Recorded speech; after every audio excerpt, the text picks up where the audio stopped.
Have you ever stopped to think that you have never seen the world as it truly is? That between pure reality and your eyes, a filter has always existed. An invisible lens through which you interpret every sunrise, every conversation, every challenge, and every opportunity. You were not born with this lens.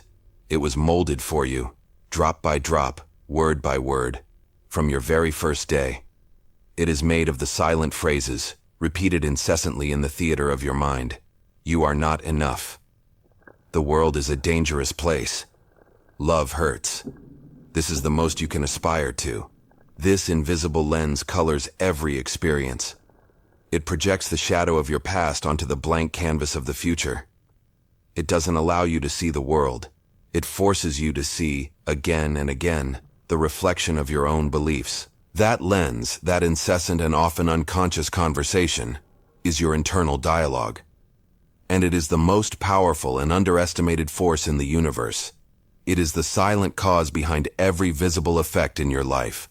The quality of your wealth, your relationships, your inner peace, is nothing more than a direct echo of the quality of that conversation. Most people live and die without ever knowing they are wearing this lens.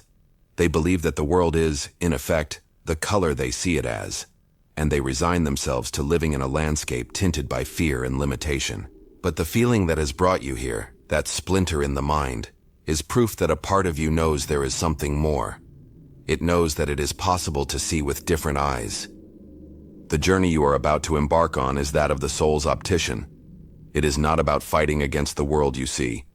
It is about something much more profound. To carefully remove the lens, examine it for the first time under the light of consciousness, and begin to polish a new one. A lens of possibility, of power, and of purpose. The conversation that has been defining your destiny is ready to be heard and rewritten. Let's begin. Chapter 1. Your thoughts are not private. The universe is always listening. You sit in silence. You believe you are alone with your thoughts.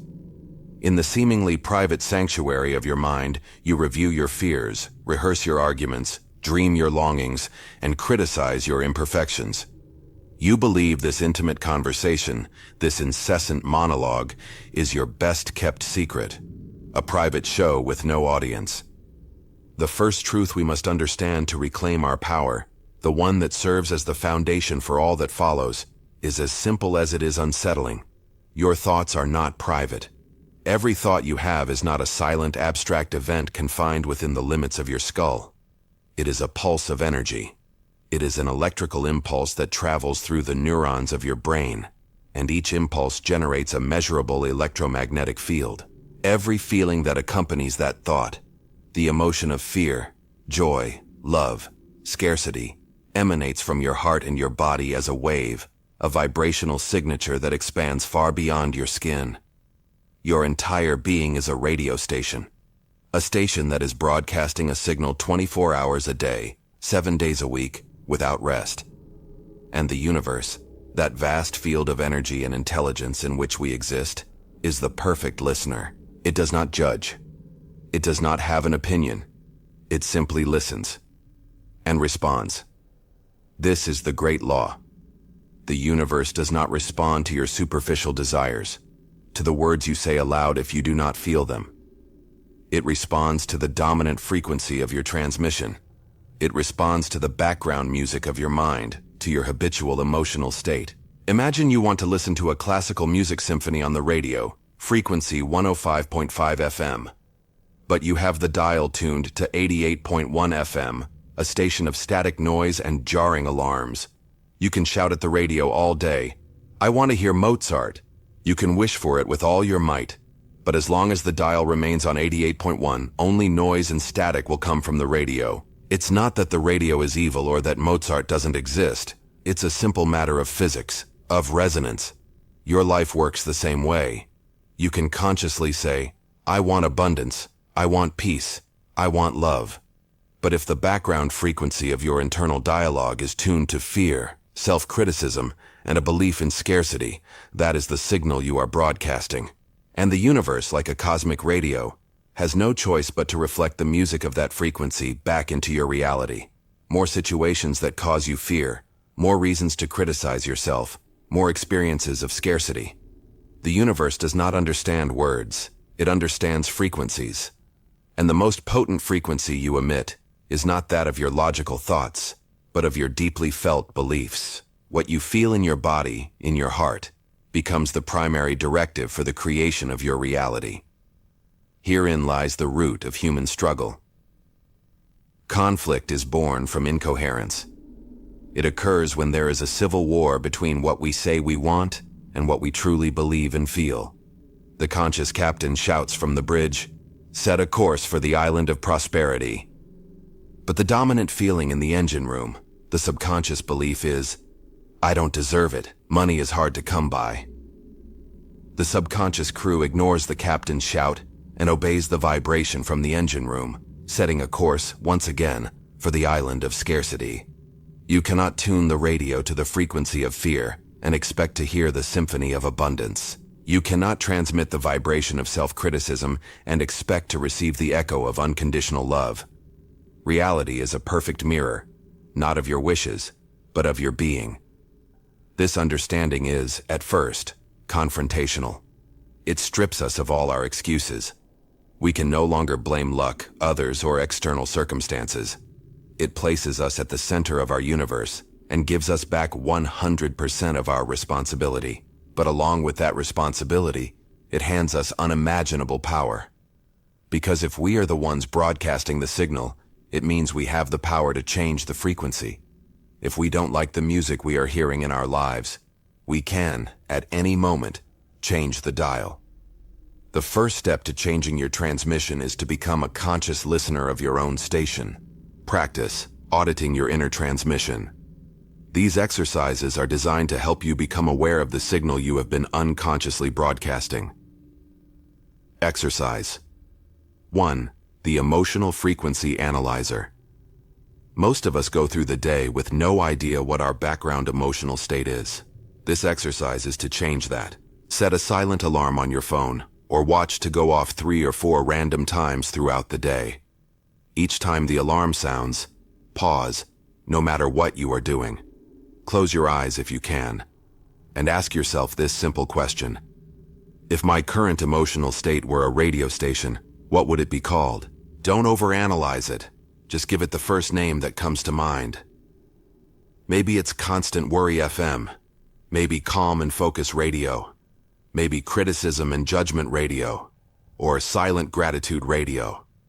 Write down the name of the station in a notebook. The goal is not to change the station yet. It is simply to become aware of what you are broadcasting most of the time. You might be surprised to discover what the usual background music of your life is. Exercise 2. The Resonance Journal. This exercise will help you see the direct connection between your internal broadcast and your external reality. For the next 3 days, divide a page in your journal into 2 columns. Column 1. My morning signal. Just after waking up before the day overwhelms you, take a minute to identify your dominant emotional state. Did you wake up feeling anxious about the day ahead? Hopeful? Tired? Grateful? Write it down. This is the frequency with which you begin your day's transmission. Column 2. Reflections and echoes of the day. At the end of the day, review your day. Note the small events, conversations, setbacks, or synchronicities that seem to resonate or echo your morning state. If you woke up feeling stressed and pressed for time, perhaps the reflection was an unexpected traffic jam, a client calling with an emergency, or the feeling of rushing everywhere. If you woke up with a sense of calm and confidence, perhaps the reflection was a meeting that flowed effortlessly, a pleasant conversation with a stranger, or finding a parking spot right in front of your destination. This journal is not an exact science. It is an art. It is the art of starting to connect the dots between your inner world and your outer world, of seeing for yourself that they are not 2 separate things, but a closed circuit of energy and information. You are beginning to see the code. You are not a passive observer in a silent universe. You are an active transmitter in a responsive cosmos. Your thoughts are not a private monologue. They are the beginning of a conversation with reality. And the universe is always, always listening. Chapter 2. The Echo of the Past. The Origin of Your Inner Voice. You have become aware of the radio station that broadcasts from within you, 24 hours a day. You have started to notice the frequency, whether of calm or chaos, that you are emitting to the universe. And the question that arises is inevitable and deeply personal. Who is the announcer? Whose voice is it that narrates your life with such authority? We believe that voice is us. We believe our thoughts are original, that they are born spontaneously from our own unique consciousness. But the truth is, for the most part, they are not. The voice you hear in your head, the one you think is yours, is largely an echo of the past. A collage of other voices that you absorbed when you were most vulnerable and impressionable. To take control of the script, we must first meet the original screenwriters. We must undertake an archaeological journey to the origins of our own programming. The first and most powerful layer of this programming was installed in your childhood, approximately between the ages of 0 and 7. During this period, your brain operated predominantly in theta brain waves. This is not an unimportant technical detail.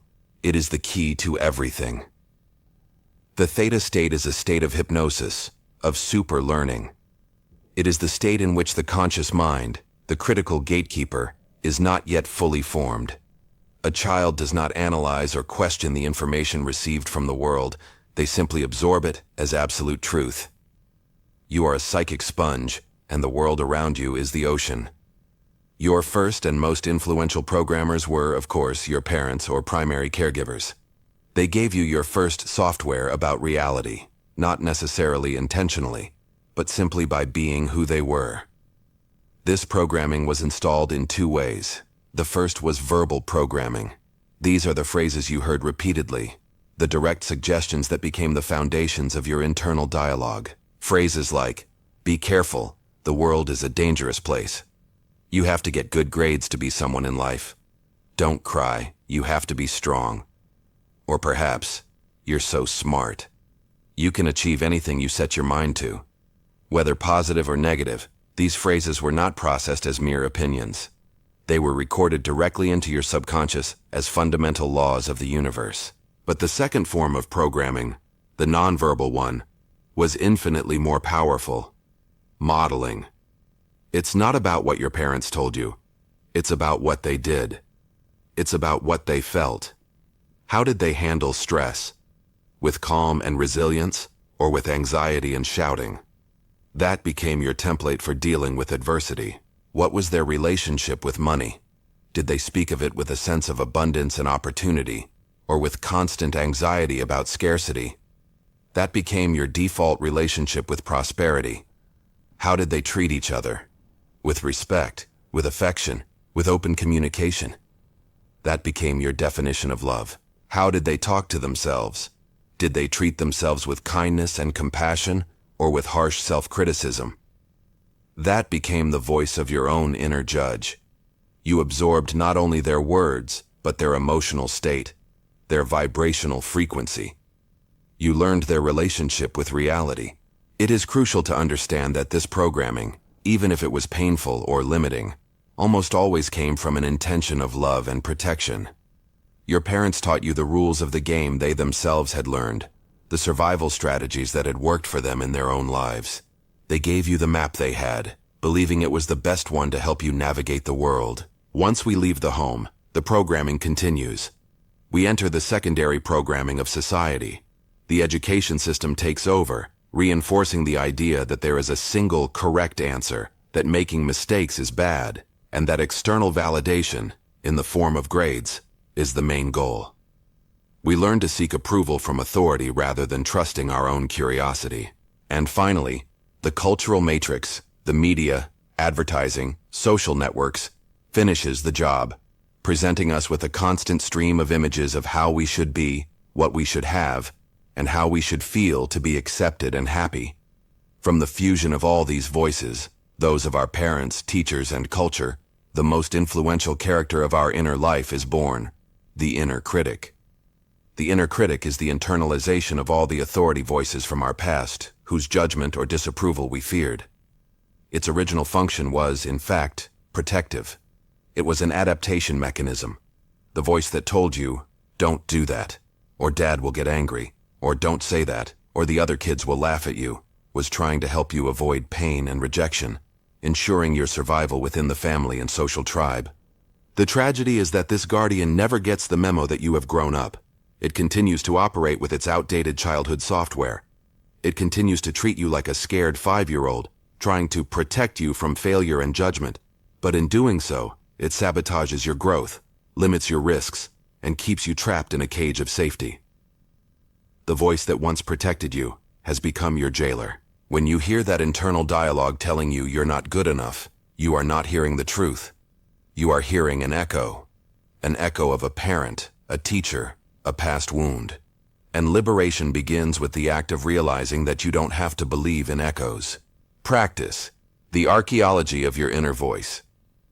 These exercises are designed to help you identify the origin of your programming. This is not about blaming, but about understanding. Understanding is the first step to liberation. Exercise 1. The echo of your parents. Take your journal. At the top of the page, list the 3 to 5 most common negative phrases your inner critic tells you.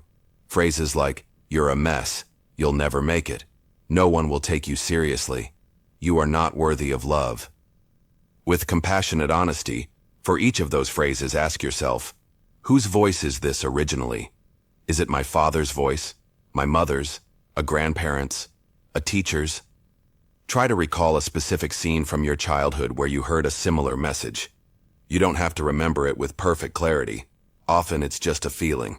Next to each of your critical phrases, write the name of the person with whom you associate that line of code. This exercise is incredibly powerful because it allows you to depersonalize the voice. You realize that this criticism is not yours. It is not a truth about you. It is an inherited program. Exercise 2. The unwritten family rules. Every family has a set of invisible rules about how the world works. Your inner critic is the police officer who ensures you follow these rules. Think about your family of origin. What were the unwritten rules about these areas? Emotions. What emotions were allowed in your house, and which were forbidden? Anger, sadness, fear, success. How was success defined? Was it having a lot of money, a secure job, being famous, being a good person? Was success celebrated or viewed with suspicion? Conflict. How were disagreements handled? Were problems discussed openly, or were they swept under the rug? Write down at least 3 of these unwritten rules of your clan.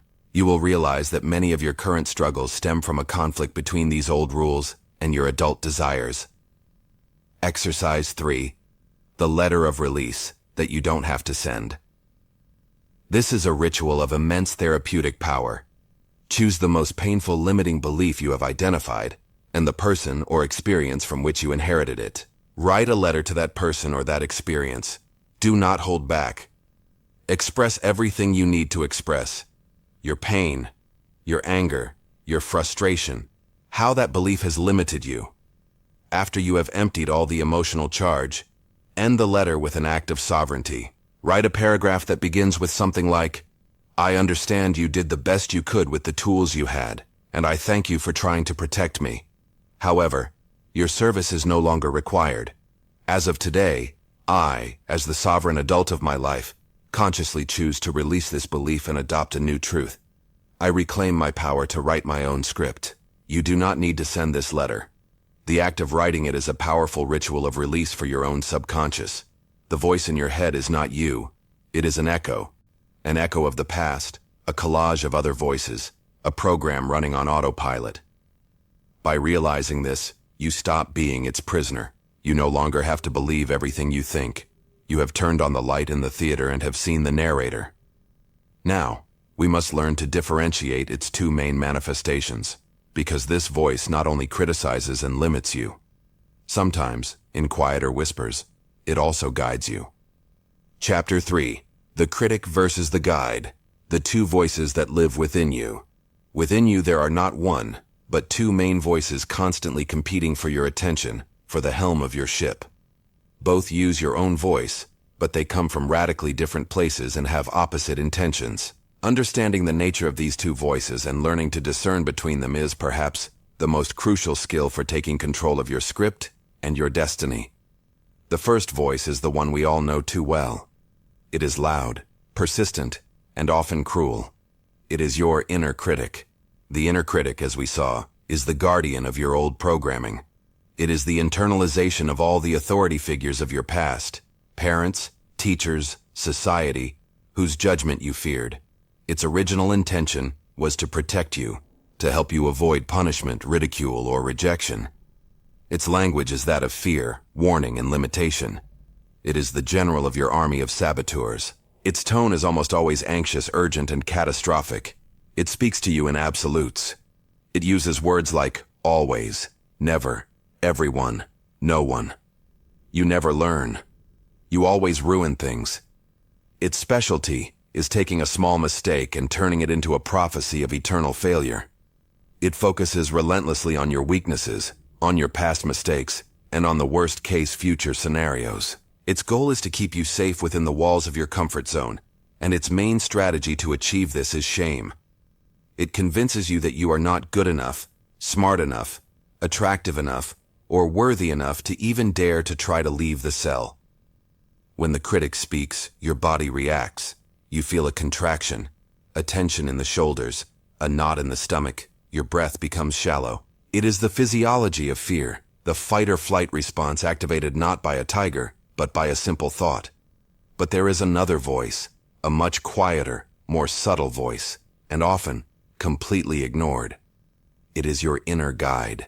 The inner guide is the voice of your true self, of your soul, of that part of you that has never been wounded and has always known your true potential. Its origin is not the conditioned past. It is a timeless wisdom. Its intention is not to protect you through limitation, but to propel you towards expansion and growth. Its tone is radically different. It is calm, serene, and neutral. It is never in a hurry. It never shouts.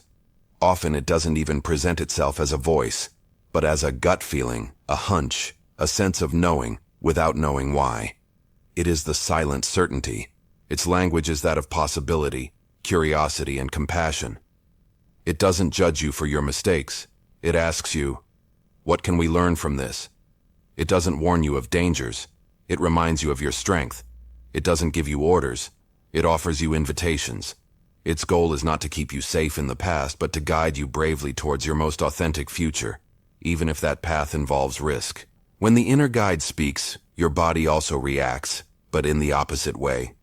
You feel an expansion, a sense of openness in your chest, a deep breath, a lightness, a feeling of peace and resonance.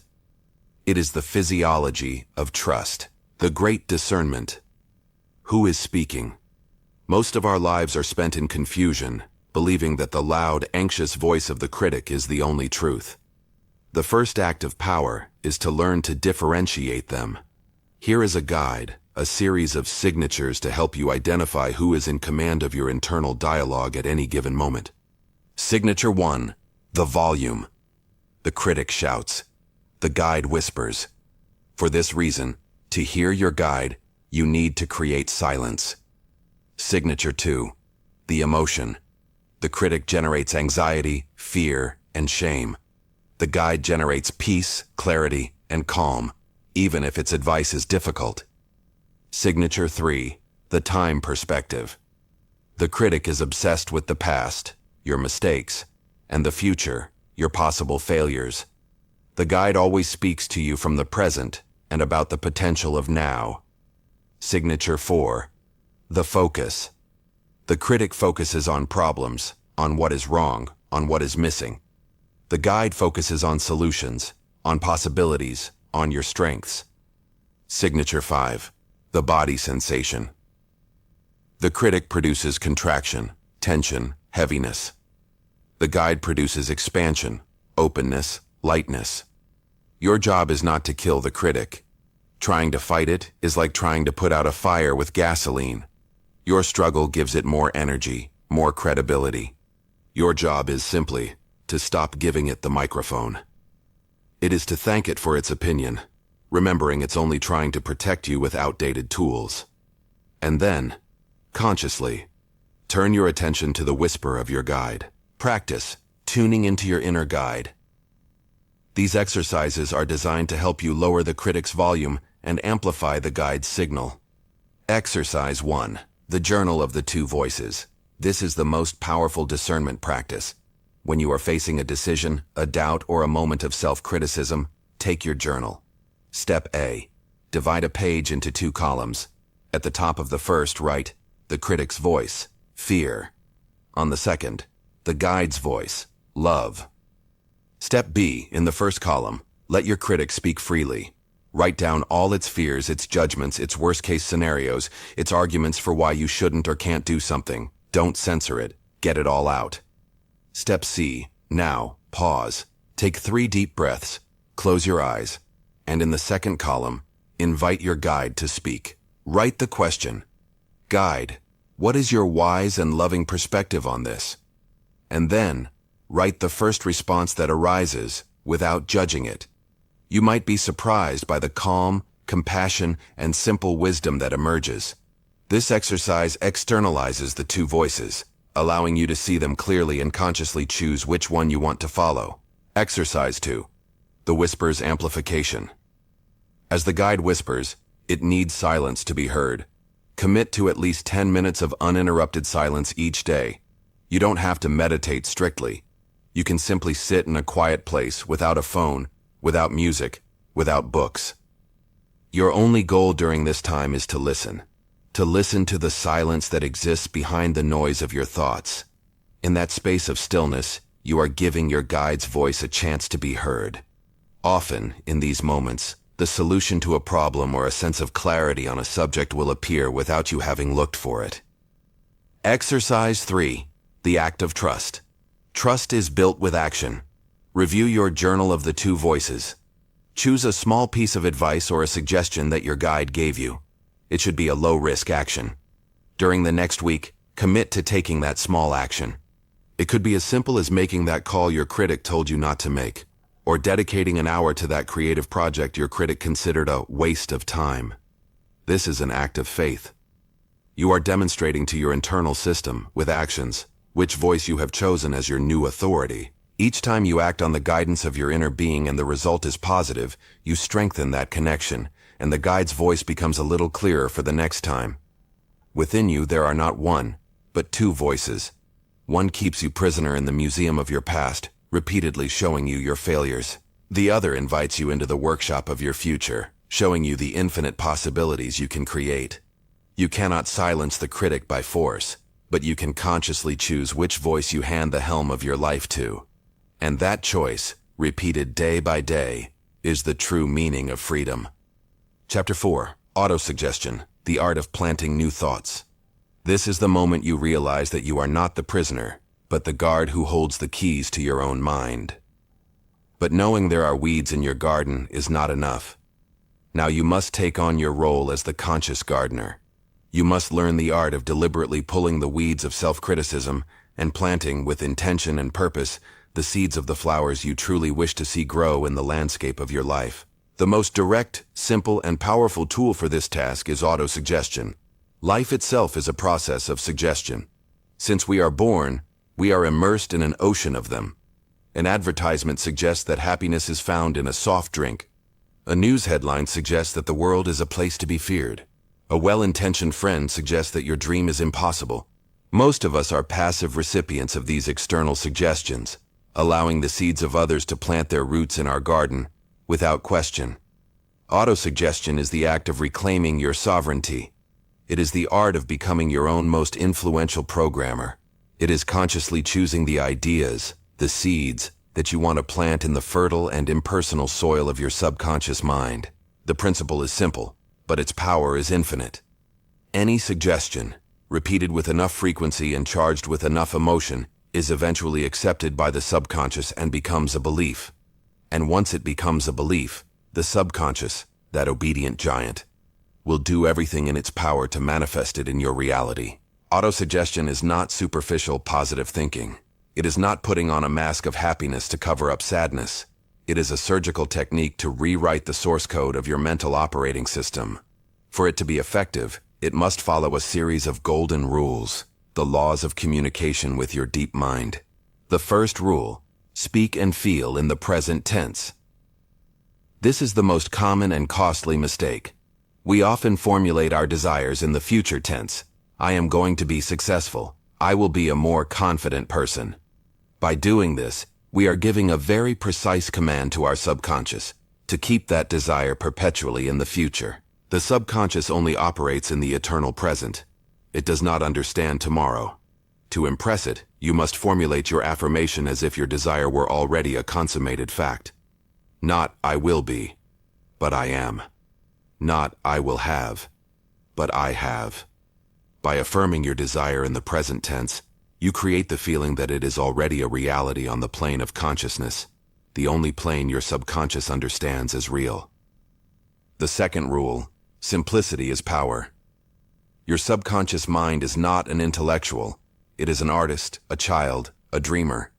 It does not respond well to complexity, long sentences, or abstract concepts.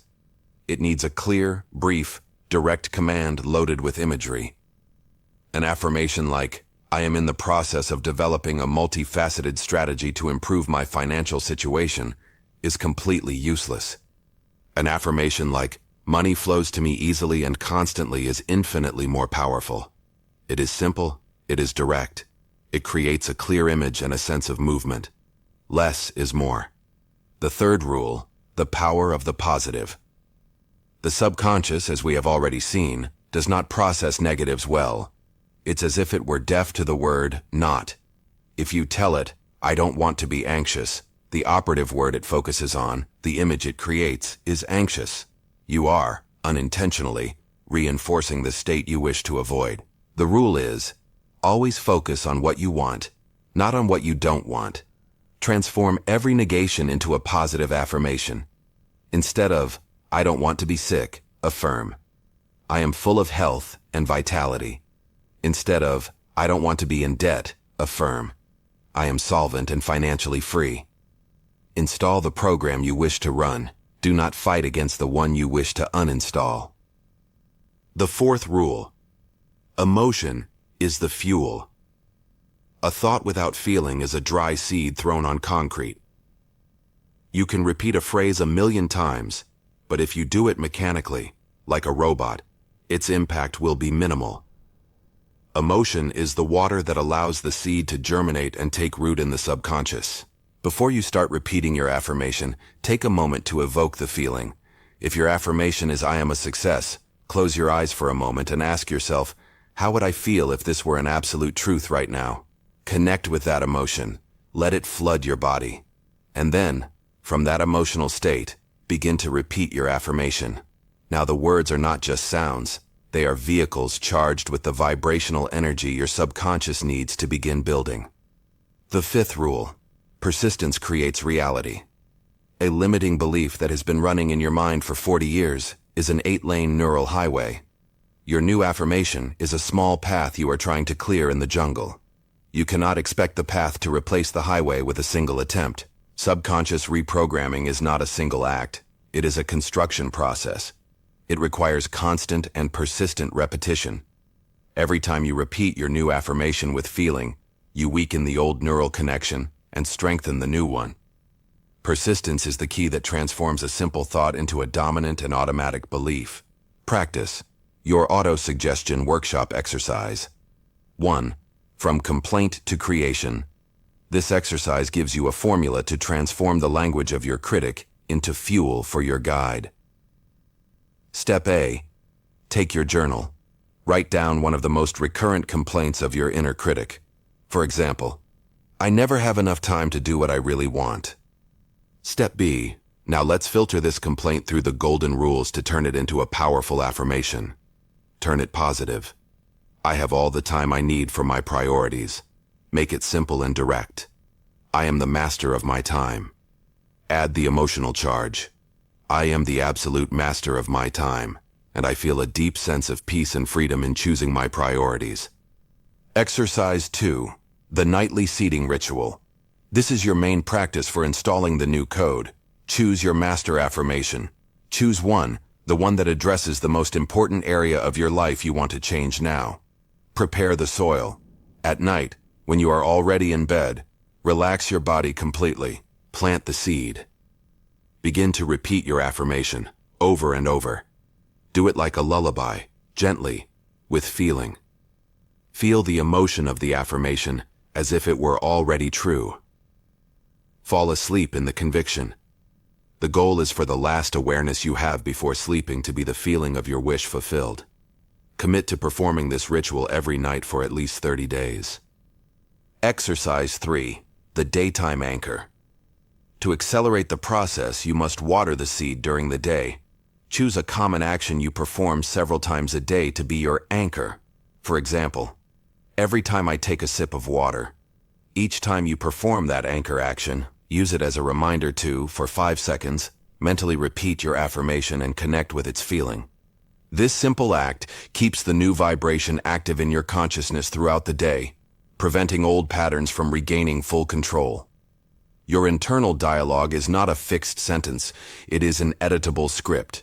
Conscious autosuggestion is the pen with which you begin to rewrite the story of your life. Every affirmation repeated with faith is an act of power, a declaration to the universe that you are the author, not just a character. Chapter 5. The Cinema of the Mind, the Magic of Visualization. Your subconscious mind thinks in images. It is its native language. If I say the word success to you, your conscious mind understands the abstract concept. But your subconscious mind immediately looks for an image. Perhaps the image of an office with your name on the door, your family smiling on vacation, or an audience applauding. The image is instantaneous, holistic, and, unlike words, is always accompanied by an emotion. For this reason, disciplined imagination, the act of deliberately creating images in your mind, is the most powerful tool you possess for subconscious reprogramming. This is not simple daydreaming or escapist fantasy. Visualization, when practiced correctly, is the act of drawing the architectural blueprint of your future reality and handing it over to the master builder that is your subconscious. The most potent technique for this is what we will call the mental movie technique. It consists of becoming the screenwriter, director, and lead actor of a brief scene that represents your wish already fulfilled. It is not a documentary about how you are going to achieve your goal. It is a short film that shows the happy ending.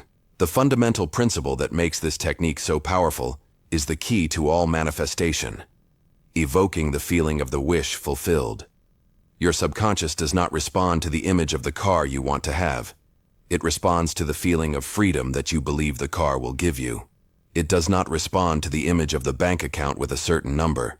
It responds to the feeling of security and peace you associate with that figure. The mental movie must not focus on the process of struggling to get something. It must focus on the moment after you have already gotten it. Do not visualize receiving the check. Visualize paying your bills with a smile and a feeling of relief and gratitude. Do not visualize the difficult conversation. Visualize the hug of reconciliation that comes after. By focusing on the end and feeling it as real, you are generating the emotional signature that your subconscious recognizes as an order to materialize. Creating your master film is an art. It requires clarity, sensory detail, and above all, feeling. Creating your master film, a step-by-step guide. Step 1. Define the happy ending. The first step is to have absolute clarity about what you desire, and then, to condense that desire into a single, brief scene that unequivocally implies its fulfillment. The scene should be short, no more than 10 or 20 seconds, so you can easily repeat it like a loop. If your desire is to heal, the scene is not the treatment, but your doctor saying, "It's a miracle, you are completely healthy." If your desire is prosperity, the scene could be you saying with joy, "We've paid all our debts, we are free." If your desire is to find your ideal partner, the scene is a moment that implies a happy commitment, perhaps you looking at a ring on your finger with immense joy. Step 2. Activate all the senses. Once you have the scene, your job as director is to make it as real as possible for your subconscious. To do this, you must involve all your senses. Close your eyes and immerse yourself in your movie. Sight. Don't just see the scene, look at the details. Make it vivid. Hearing. What sounds do you hear in your scene? The addition of sound turns the scene from a photograph into a movie. Touch. This is a very powerful sense. What do you feel on your skin? Is it the hug of a loved one? The feel of the steering wheel of your new car. Feel the weight, the temperature, the solidity of the objects in your scene. Smell and taste. These senses are deeply connected to memory and emotion. The more sensory details you can incorporate, the more real the experience will become for your subconscious mind. Step 3. Feel the core emotion. This is the climax of your movie, the secret ingredient. As you visualize the scene with all your senses, identify the dominant emotion you would feel if it were real right now. It is a deep soul feeling. Is it gratitude, relief, freedom, peace? Once you identify that core emotion, concentrate on it. Let it flood you. This emotion is the signature that tells your subconscious, this is real. Step 4. Loop the scene. Now that you have your sensory and emotionally charged movie, your job is to screen it. Repeat the brief scene in your mind over and over in a continuous loop. The goal is for the scene to become so familiar, so natural, that it loses its fantasy quality and takes on the quality of a quiet, certain memory. Practice. Your private screening session exercise. 1. Your movie script. Take your journal. Based on the 4 steps above, write the script for your mental movie. Wish title, e.g., financial freedom. The final scene, e.g., I am sitting on the balcony of my house looking at the sea. I check my bank's app on my phone and see the balance that allows me to live without worries. I smile. Sensory details. Sight, the brilliant blue of the sea, clear numbers on the phone screen. Hearing, the gentle sound of the waves. Touch, the warmth of the sun on my skin, the smoothness of the coffee cup. Smell, taste, the smell of coffee in the sea. Core emotion, deep peace, a sense of relief and gratitude that relaxes my entire body. Having your script written down will give you immense clarity. Exercise 2. The nightly cinema ritual. The most powerful time to impress the subconscious is in the sleepy state, just before falling asleep. Step A. Lie down comfortably and relax your body completely. Step B. Now, begin to screen your mental movie. Load the scene with all the sensory details and above all with the core emotion. Step C. Repeat the scene in a loop, over and over, gently and effortlessly. Step D. The goal is to fall asleep while living and feeling your wish fulfilled. Let the last awareness you have before drifting off to sleep be the emotion of your reality already manifested. By doing this, you give your subconscious mind a clear task and a detailed blueprint to work on throughout the night. Your imagination is not an escape from reality. It is the projector that illuminates it. It is the architect's tool with which you design your future. What you project with faith and feeling on the screen of your mind, your subconscious will accept as an order and will build it brick by brick in the workshop of the world. Chapter 6. The Power of Sleep. Programming your mind. While you sleep, you have learned to write your decrees with the words of autosuggestion. You have learned to draw the blueprints of your reality with the images of visualization. Now you must learn the most opportune, most sacred moment to present these plans to the master builder that is your subconscious. Imagine you want a private audience with the king of a vast empire. During the day, the king is in his throne room, surrounded by his council, his guards, and countless courtiers. This is the conscious king, your waking mind. If you try to approach, your message will be analyzed, debated, and likely rejected by the skeptical advisors, doubt, logic, and fear, before it even reaches the monarch. But at night the king retires to his private chambers. The advisors are gone. There is a brief magical moment just before the king falls into a deep sleep, when his mind is calm, receptive, and alone. If you could whisper your message in his ear at that precise moment, it would enter his consciousness directly, without filters or resistance. This is the perfect metaphor for the dynamics of your mind. Twice every 24 hours, the gatekeeper, your conscious and critical mind, lets its guard down. These are the golden moments for reprogramming, the direct portals to the throne room of your subconscious. These 2 moments are the drowsy state, the dreamlike period just before you fall asleep, and the similar period just after you wake up. These are the moments when our brainwaves shift from the beta state, alertness and active thinking, to the alpha and theta states. The theta state, in particular, is the state of light sleep, deep meditation, and hypnosis. It is a state of superreceptivity, where the barrier between the conscious and subconscious mind becomes incredibly thin. An idea planted in the subconscious during this state is like a seed planted in the most fertile soil. Ignoring the power of these moments is one of the biggest mistakes we make. In fact, most of us do the exact opposite of what we should. We use this precious portal to unconsciously program everything we do not want.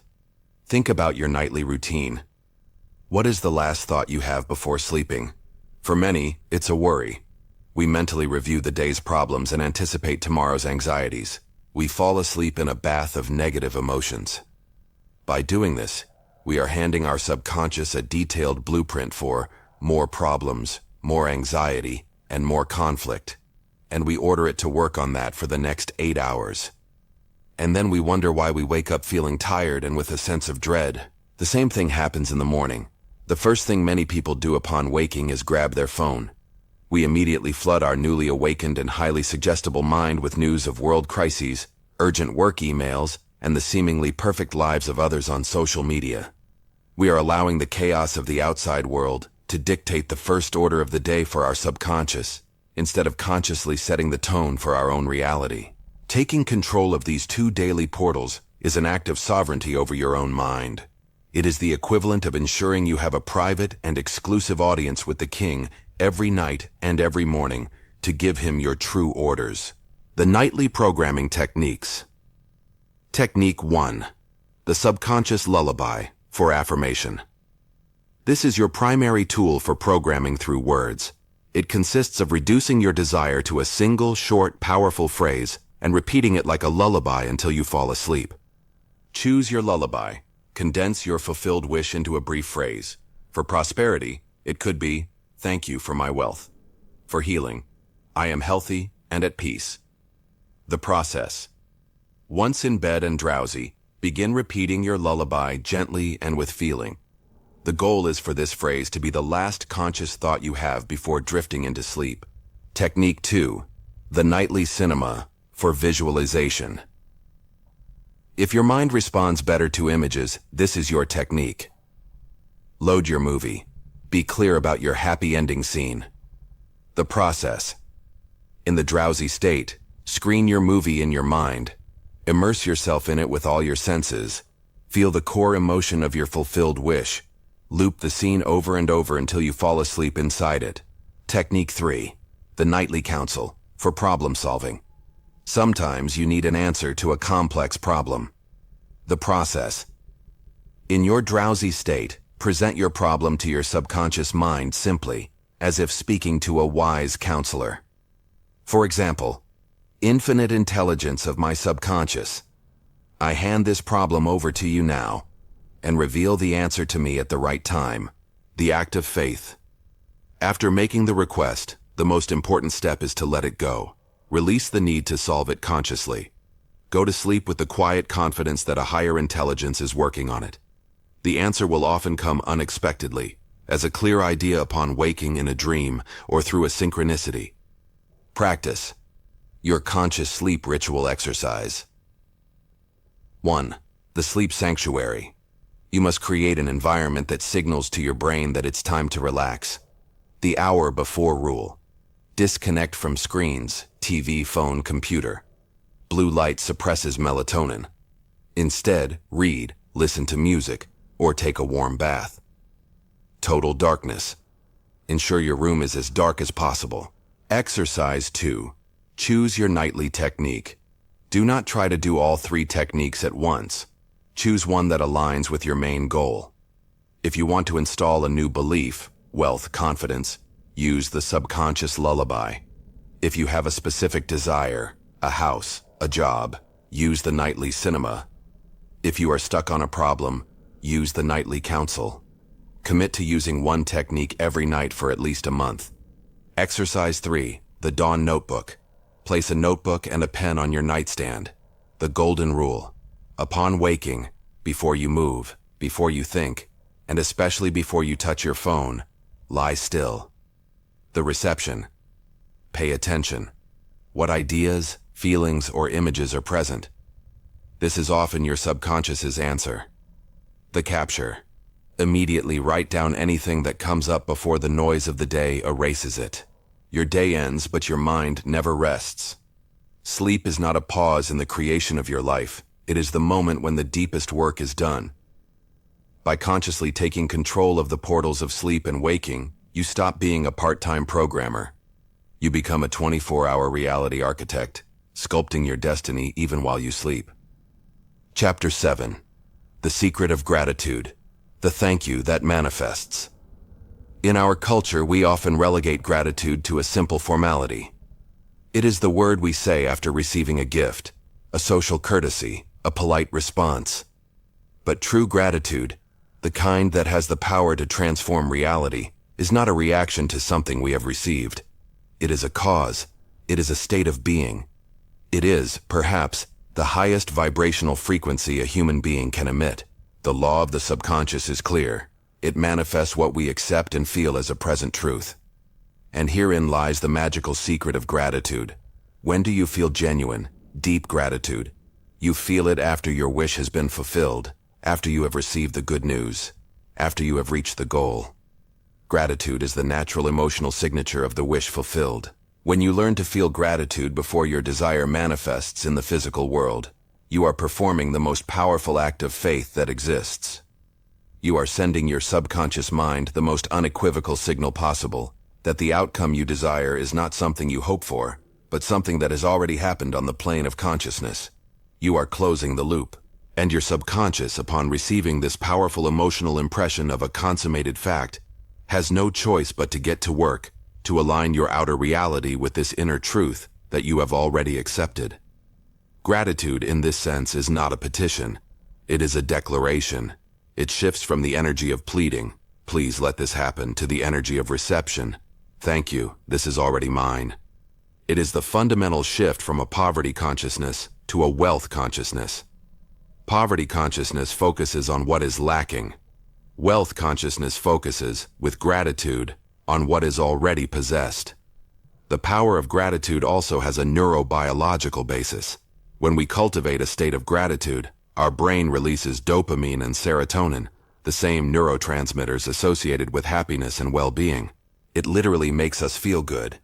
It reduces the production of cortisol, the stress hormone, taking us out of fight or flight mode, the mode of scarcity, and putting us into a state of rest and digest, the mode of receptivity and growth. A brain bathed in gratitude is a more creative, more resilient brain, and much more receptive to solutions and opportunities. It literally makes us feel good. It reduces the production of cortisol, the stress hormone, taking us out of fight or flight mode, the mode of scarcity, and putting us into a state of rest and digest, the mode of receptivity and growth. A brain bathed in gratitude is a more creative, more resilient brain, and much more receptive to solutions and opportunities. There are two main ways to practice gratitude as a manifestation tool. Gratitude for the present. This is the foundation. Before you can feel gratitude for what is not yet seen, you must cultivate the ability to feel it for what is already here. The practice of gratitude for the present trains your mind to change its perceptual filter from scanning for problems to scanning for blessings. This practice is simple. Every day, consciously identify things you are grateful for. But don't do it mechanically. The secret is specificity and feeling. Do not just say, I am grateful for my house. Go further. Say, I am deeply grateful for the warmth of my bed this morning, for the safety of this roof over my head.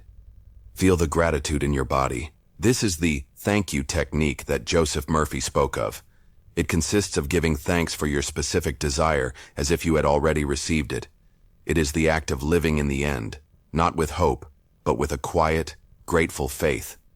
The ritual of manifesting gratitude exercise. 1. The Present Gratitude Journal. This is your daily training to tune into abundance. Each morning, write 3 specific things you are grateful for. Each night, write 3 new things that happened that day for which you are grateful. Exercise 2. The Future Gratitude Prayer. This is your tool for manifesting a specific desire. Step A.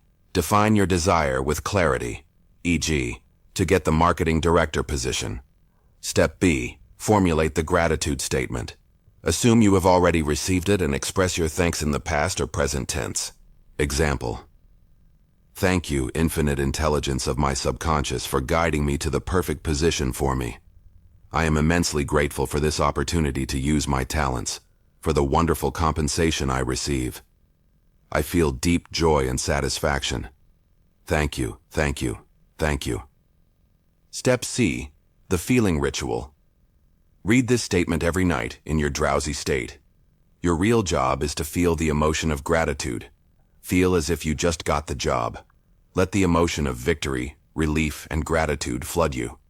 Fall asleep in that state of thankfulness. Overcoming doubt.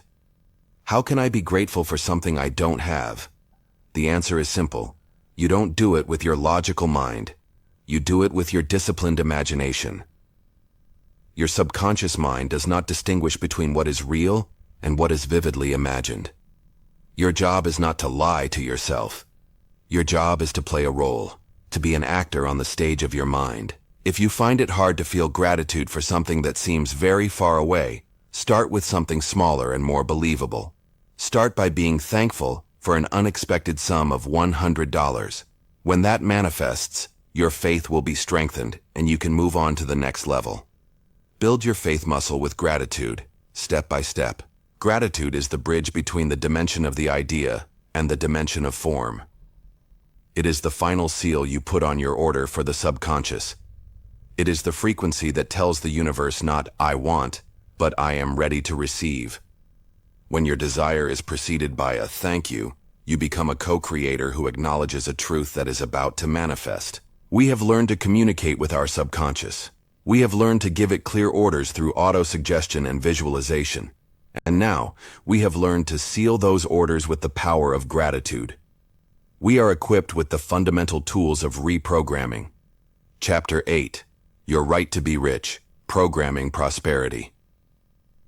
We now come to the most practical and, for many, the most desired application of these mental laws, the creation of wealth. And the first thing we must do is confront one of the most widespread and damaging limiting beliefs in our culture. The idea that there is some inherent virtue in poverty, or that the desire for wealth is somehow selfish, unspiritual, or evil. This is one of the greatest acts of sabotage we have perpetuated against ourselves. Life, by its very nature, is expansive. A tree does not try to grow just a little. It grows as tall and as lush as it can. Abundance, growth, and full expression are the fundamental impulse of the universe. Poverty, limitation, and scarcity are, in reality, a distortion of this natural impulse. You have the right to be rich, and it is not a selfish right. In fact, it is one of the noblest aspirations you can have. Being rich is not simply about accumulating luxuries for oneself. It is about having the freedom and resources to live your life to its fullest expression, to develop your talents without the constant worry of survival, and to have the ability to help others in a meaningful way. A person with a kind heart but empty pockets can offer sympathy. A person with a kind heart and an abundance of resources can build a hospital. Your desire for wealth, when born from a place of purpose, is the desire to have a greater positive impact on the world. Therefore, the first step is to give your conscious mind permission to desire it without guilt. Once we have cleared this fundamental belief, we can understand why so many intelligent and hardworking people struggle with money. The reason is that they have cultivated a poverty consciousness. They live mentally in a state of lack, and their subconscious obediently reproduces that lack in their financial reality. Poverty consciousness manifests in habitual thoughts and phrases. Phrases like, "There's never enough money," "I can't afford it," "The rich get richer and the poor get poorer." Every time you utter or think one of these phrases, you are giving a clear order to your subconscious to keep you in a state of limitation. To attract wealth, you must stop condemning it. You must begin to deliberately cultivate a wealth consciousness. This does not mean ignoring your current financial situation. It means stopping identifying with it. Your current bank statement is simply the result of your past thinking. It is not your identity. You are the gardener, not the harvest. And you have the power to start planting new seeds now. Applying the tools for prosperity, the auto-suggestion of wealth. Your task is to create a subconscious lullaby that encapsulates your new financial reality. Joseph Murphy often recommended a simple word that symbolized the wish fulfilled, like wealth or success. At night, in your drowsy state, begin to repeat this word, over and over, gently and with feeling. Feel what wealth means to you. Freedom, security, generosity.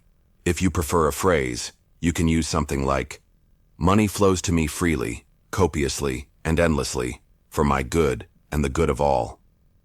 The last part is crucial, as it neutralizes any feelings of guilt, assuring your subconscious that your prosperity benefits everyone.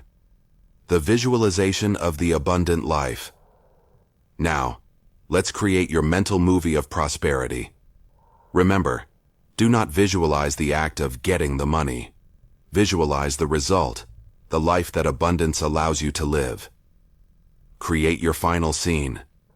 Choose a scene that is the unequivocal symbol of financial freedom for you.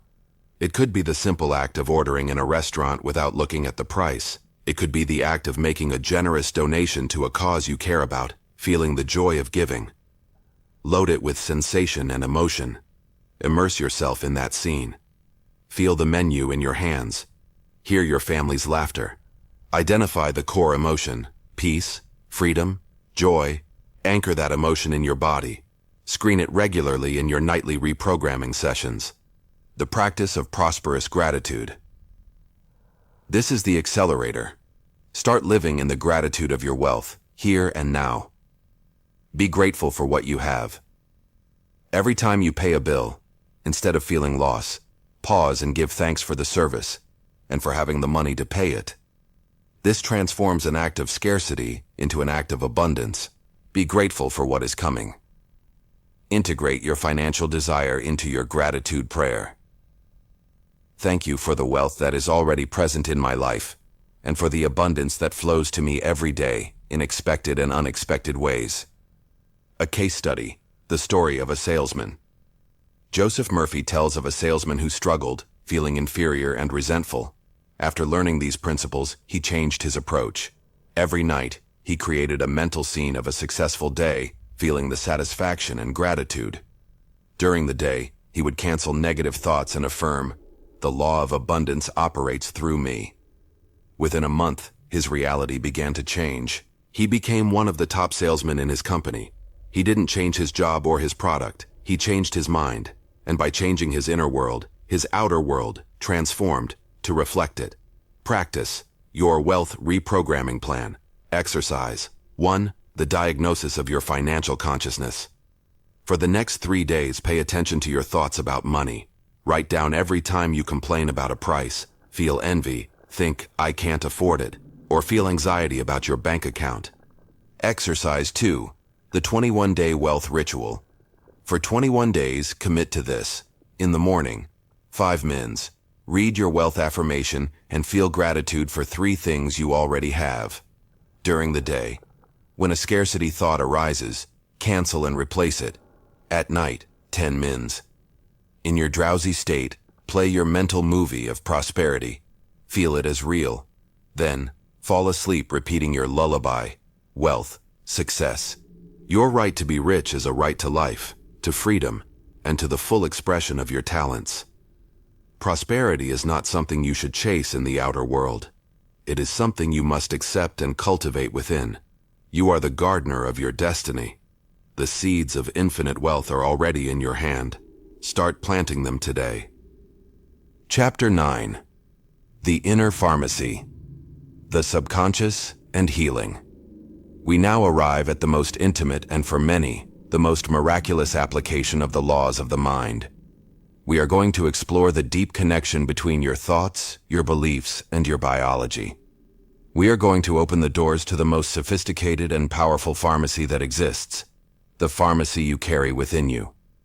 Modern medicine, with its incredible advances, has often led us to see the body as a biological machine, a collection of parts that wear out and break down. While these interventions are often necessary and life-saving, this mechanistic view completely ignores the orchestra conductor that governs every process of this machine, The subconscious mind. Your subconscious mind not only built your body from a single cell, but it also directs all its autonomous functions, every second of every day. It controls your heart rate, the digestion of your food, the repair of your cells, and the complex ballet of your immune system.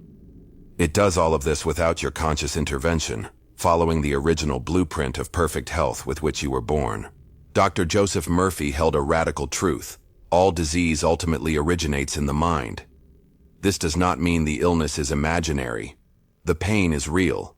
What it means is that habitual negative thinking, chronic fear, or a deeply ingrained belief in illness act as destructive orders. They hand your subconscious a distorted blueprint of disharmony, and your subconscious, an obedient servant, begins to build that disharmony into the fabric of your body. Modern science is validating this connection. The field of psychoneuroimmunology has demonstrated that your emotional states have a direct and measurable impact on your immune system. Chronic stress and anxiety release cortisol, a hormone that suppresses the function of immune cells, leaving you vulnerable to infections and inflammation. States of joy, love, and peace release neurochemicals like oxytocin and endorphins, which strengthen your immune system and accelerate healing processes. Your body, therefore, is not separate from your thoughts. It is the physical mirror of your habitual mental state. Illness, often, is not a random attack from the outside. It is a signal, a manifestation of a conflict, or a disharmonious belief within. The principle of healing is simple in its conception, though it requires faith and persistence.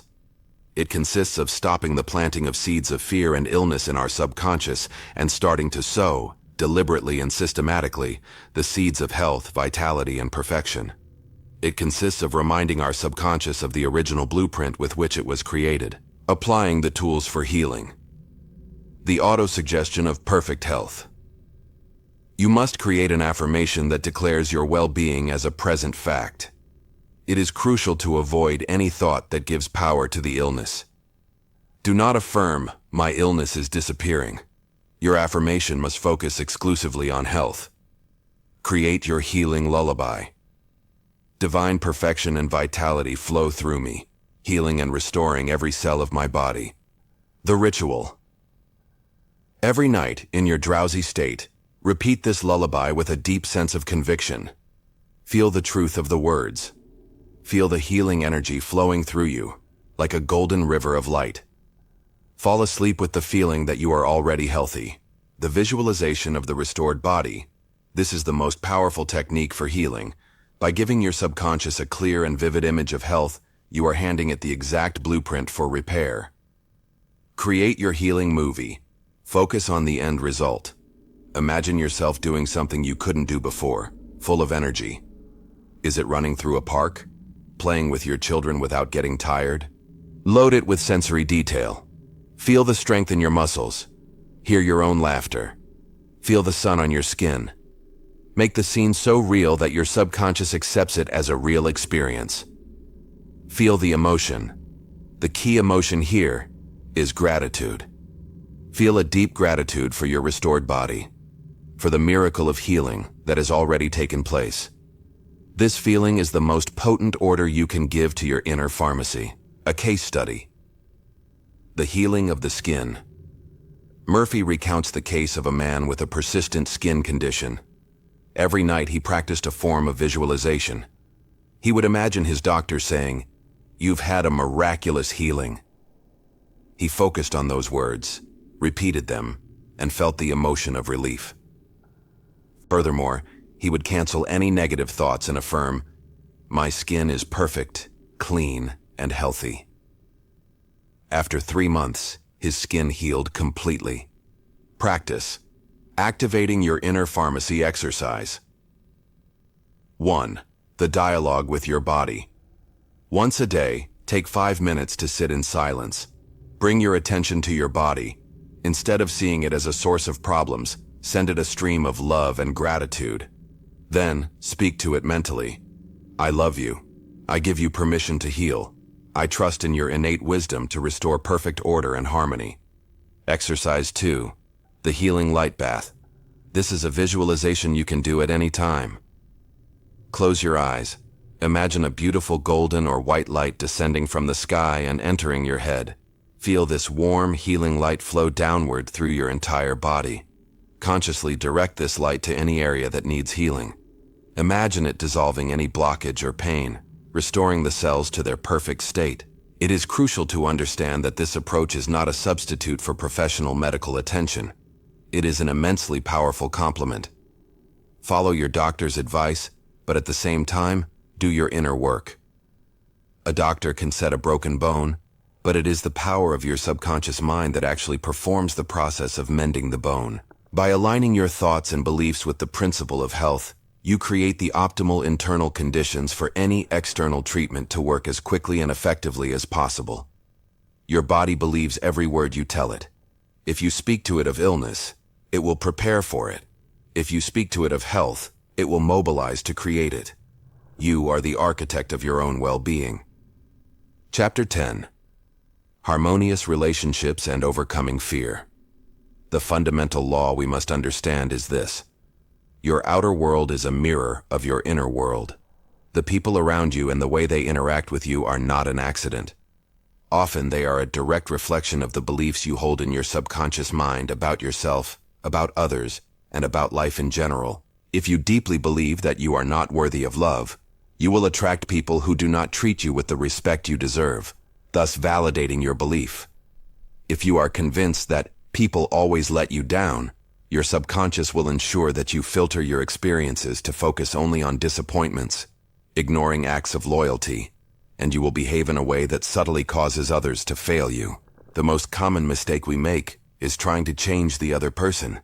We use criticism, arguments, manipulation, or pleading to try to make the reflection in the mirror change. But the mirror cannot change by itself. It can only reflect a different image if the image in front of it changes first. The only person over whom you have an absolute power of transformation is yourself. When you change your concept of yourself and of others, others must change their response to you. It is a law. Either the person in question begins to reflect your new belief, or, naturally and often without conflict, they fade from your life, and their place is taken by someone who is in harmony with your new state of consciousness. Programming harmony in your relationships. To heal or improve a relationship, you must stop focusing on their flaws and start working on your own mind. The affirmation for another technique is one of the most powerful.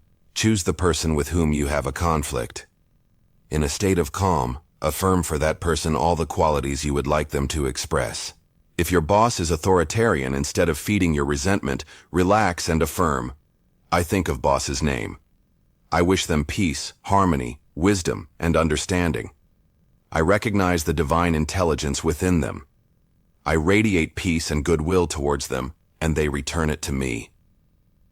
This changes the atmosphere of your own mind from resentment to goodwill and imprints a new pattern on your subconscious, the mental rehearsal of reconciliation.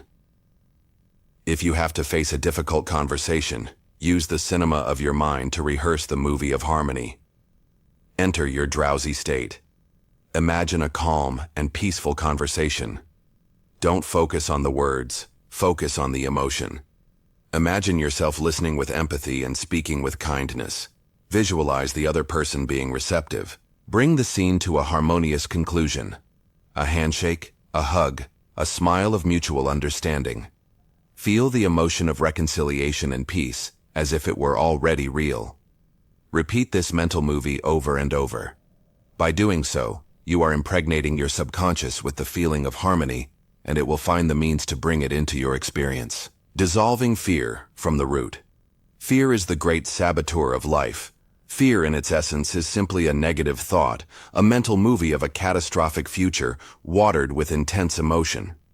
It is a destructive use of faith. It is having faith in the wrong outcome. You cannot overcome fear by fighting it. You must replace it with a more powerful thought using the law of substitution, the triumph movie technique. This is the direct antidote to any fear. Step 1. Identify your fear. Be specific. Step 2. Construct the opposite scene.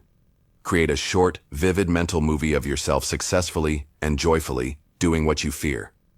Focus on the happy ending.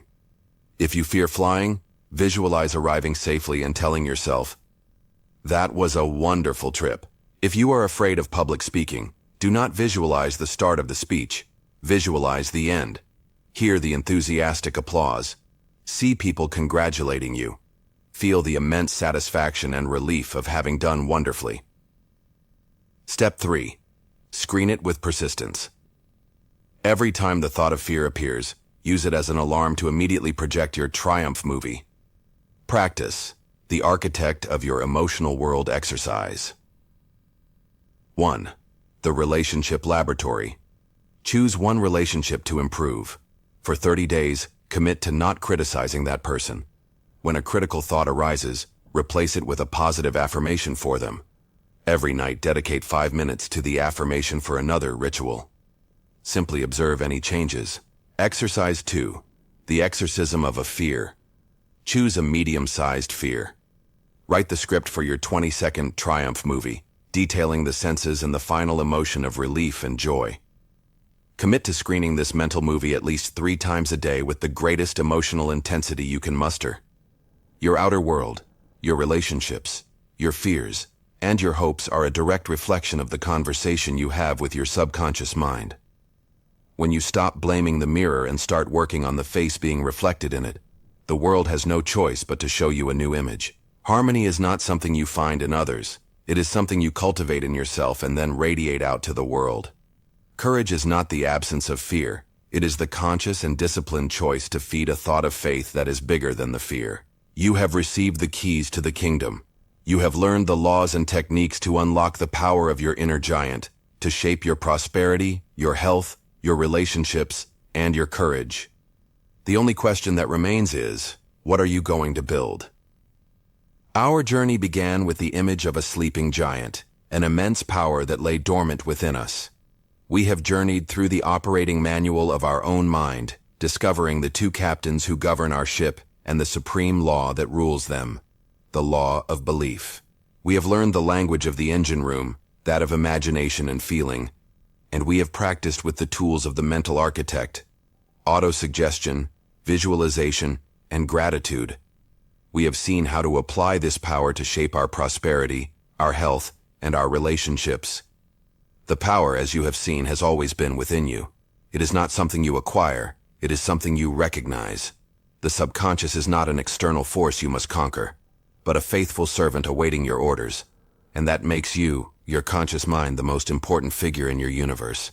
It makes you the guardian of the gate. Your responsibility, and your greatest power in this life, is to consciously choose the thoughts you allow to enter the fertile garden of your mind. Every thought you choose, every feeling you cultivate, is a seed you are planting in eternity, a cause that will inevitably produce its effect. Your journey does not end with this audiobook. It begins now. Your first task is not monumental. It is simple. Pay attention to the next thought you choose, to the next seed you plant. You are the captain of your soul and the master of your destiny. If this journey of discovery has resonated with you, we invite you to continue exploring the power of the mind by subscribing to our channel, Path of Knowledge. A like on this audiobook tells us that this content has brought you value, and if you believe this message can awaken the sleeping giant in someone else, we encourage you to share it. Thank you for your time and for your brave decision to take the helm of your life. See you next time.